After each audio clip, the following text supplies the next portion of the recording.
आपने अक्सर यूट्यूब पे देखा होगा कि लोग वीडियो बनाते हैं कि कैंसर का इलाज मिल गया है। मतलब कि जैसे जापान में कोई है उसको कैंसर का इलाज मिल गया है। इंडिया में कहीं कोई गांव में है उसने कैंसर का इलाज ढूंढ लिया है। पर अगर ढूंढ लिया है तो हर रोज ऐसी वीडियो क्यों देखने को मिलती है? आपने कभी सोचा है? ऐसा आपने पेपर में भी पढ़ा होगा कि कैंसर का इलाज मिल गया है। कई सारे देश भी क्लेम करते हैं कि हमने ढूंढ लिया है। पर अगर ढूंढ लिया है तो हर रोज इसका इलाज कैसे मिल रहा है? तो अगर इस वीडियो को आप पूरा देखोगे ना तो आपको अपने आप समझ में आ जाएगा कि ऐसा क्यों है। तो जैसे जो हमारी बॉडी होती है वो सेल से मिलके बनी होती है और सेल के अंदर होता है डीएनए। एक्चुअली सेल के अंदर न्यूक्लियस होता है, फिर उसके अंदर क्रोमोसोम होता है, फिर डीएनए होता है। पर यहाँ मैं डायरेक्ट बता रहा हूँ क्योंकि मुझे कैंसर एक्सप्लेन करना है। तो जैसे एक सेल के अंदर डीएनए है और वो डीएनए के अंदर ना सारी इन्फॉर्मेशन होती है आपके बारे में कि आपके बाल कैसे होंगे, आपकी हाइट कितनी होगी। मतलब ये सारी चीज़ें होती है, ये तो शायद सबको पता होगा। पर और भी सारी चीज़ें होती हैं, जैसे हमारे बॉडी के अंदर जो केमिकल रिएक्शन होता है वो किस तरह होगा वो भी उसके अंदर कोडेड होता है। जैसे सेल डिवीज़न, जैसे जो सेल होते हैं ना वो डिवाइड होते हैं 1 से 2, 2 से 4, 4 से 8। तो सेल को किस तरह डिवाइड होना है और कब रुकना है ये पहले से ही डीएनए में कोडेड होता है। पर अगर जो सेल के अंदर डीएनए है उसका वो हिस्सा जो ये डिसाइड कर रहा है कि सेल किस तरह डिवाइड होगा, अगर वो किसी तरह डैमेज हो जाता है, हम उसको बोलते हैं म्यूटेशन होना। तो अगर वो किसी तरह म्यूटेट हो जाता है तो वो सेल जिसके अंदर वो डीएनए है वो समझ नहीं पाता कि उसको डिवाइड किस तरह होना है। मतलब कि वो कॉन्टिन्यूसली डिवाइड ही होता रहता है, 1 से 2, 2 से 4, 4 से 8 ऐसे होता रहेगा।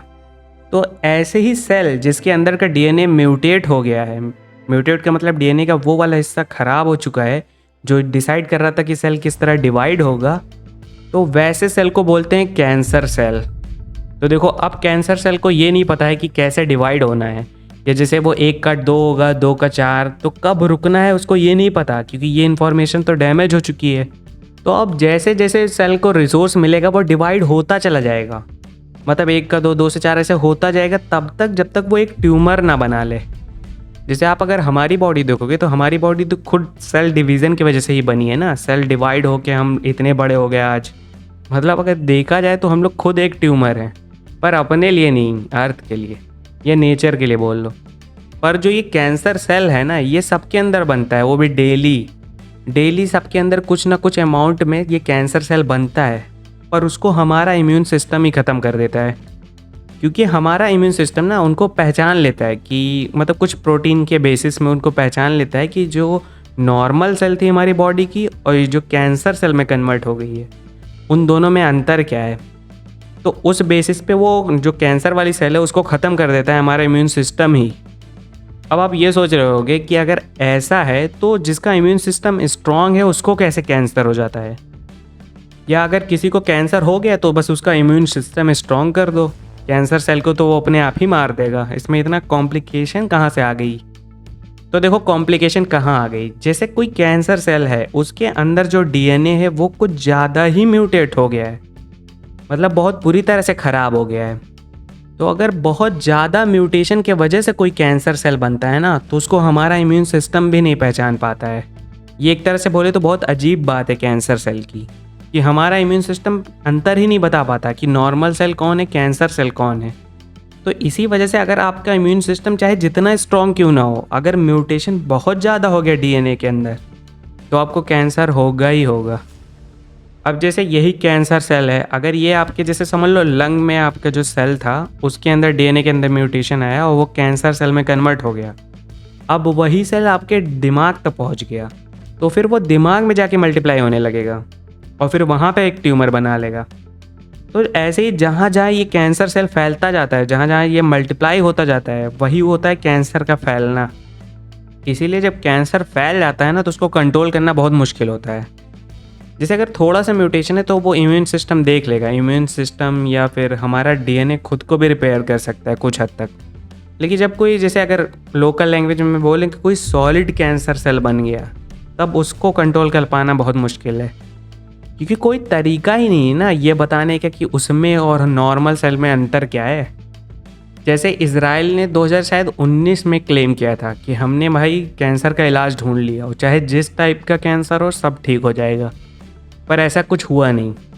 तो ऐसा इसलिए कि देखो, जो कैंसर होता है ना, जैसे अगर किसी को कैंसर है तो वो उसका कैंसर है बेसिकली।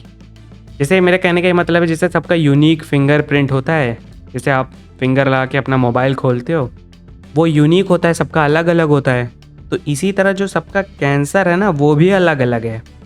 मतलब कि देखो कैसे है, जैसे अगर दो बंदे को दोनों को लंग कैंसर है, तो इसका मतलब ये नहीं कि दोनों को सेम दवाइयाँ काम करेंगी, क्योंकि सबका कैंसर बेसिकली देखा जाए तो अलग अलग है, सबका ट्यूमर भी अलग अलग होगा फिर। तो इसीलिए कैंसर की कोई एक दवा नहीं बन सकती कि एक दवा से सब ठीक हो जाए। बस सारे कैटेगरी को स्टडी कर करके पहचान पहचान के दवा बनानी पड़ेगी। जैसे मतलब अगर किसी को फीवर है, बुखार है, तो वो दवा लेता है और ठीक हो जाता है। ऐसा इसलिए कि जो हमारा फीवर होता है वो बेसिकली बैक्टीरिया या वायरस की वजह से होता है, जो कि बाहर से हमारे बॉडी के अंदर आते हैं। तो अगर बाहर से कोई चीज़ अंदर आती है तो दवाई जब हम खाते हैं तो हमारा इम्यून सिस्टम स्ट्रांग होता है, तो हमारा इम्यून सिस्टम उसको पहचान लेता है कि ये बाहर से आया है और उसको ख़त्म कर देता है। लेकिन कैंसर के केस में क्या है कि इसमें हमारी बॉडी खुद हमारे अगेंस्ट हो गई है। मतलब बॉडी की कुछ सेल्स जो कि इम्यून सिस्टम स्ट्रांग करने के बाद भी हमारा इम्यून सिस्टम उनको पहचान नहीं पाता है। अब जैसे अगर नहीं पहचान पाया और मैंने कोई ऐसी दवा बना दी और उस वजह से कैंसर सेल और नॉर्मल सेल में अंतर नहीं पता चल पाया, तो हो सकता है हमारा नॉर्मल सेल मरने लगे, तो वो दवा तो एक तरह से बेसिकली जहर हो जाएगी। तो इसीलिए कैंसर एक बहुत कॉम्प्लिकेटेड बीमारी है। पर जैसे कुछ कॉमन इलाज हैं जो काम करते हैं, जैसे कीमोथेरेपी आपने सुना ही होगा। तो देखो अब कीमोथेरेपी कैसे काम करता है, क्योंकि जैसे मैंने बताया कि सबका कैंसर अलग अलग होता है, तो एक ही कीमोथेरेपी सब पे कैसे काम कर रही है।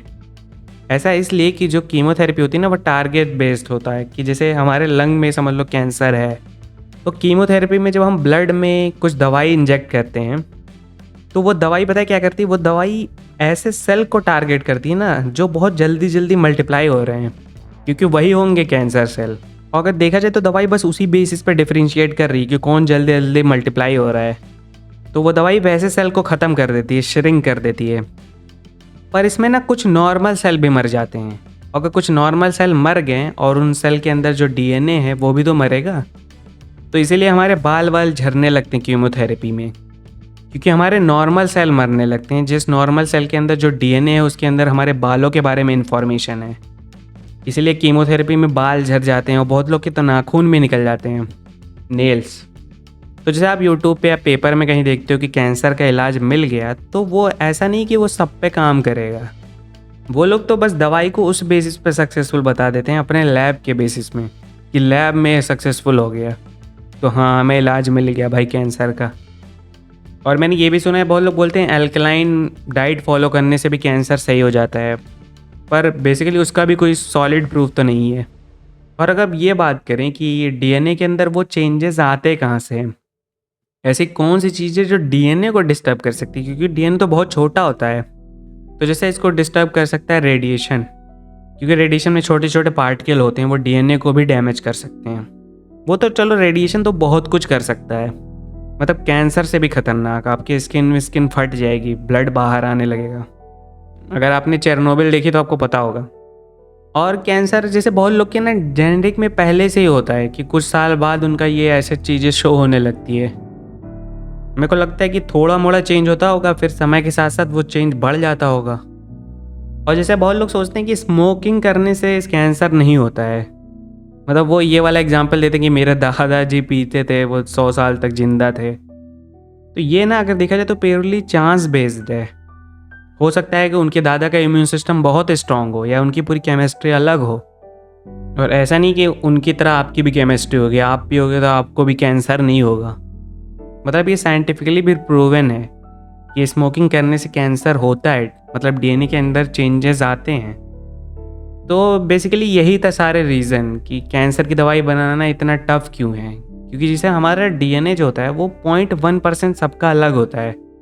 मतलब कि जैसे दुनिया में 800 करोड़ लोग हैं, तो 800 करोड़ लोगों का डीएनए अलग अलग है, वही 0.1%। तो जब डीएनए अलग अलग है तो उनके अंदर का जो डीएनए के अंदर इंफॉर्मेशन है वो भी कुछ हद तक अलग अलग होगा। तो बेसिकली अगर बोले तो सबका डीएनए अलग होने की वजह से दवाई सब पे अलग अलग काम करती है, क्योंकि कैंसर सेल बेसिकली हमारे खुद के डीएनए से ही तो बना है, बस इंफॉर्मेशन इधर उधर हो गई है। सो आई होप कि इस वीडियो से आपको क्लियर हो गया हो कि कैंसर क्या है और इसका इलाज ढूंढना इतना टफ क्यों है।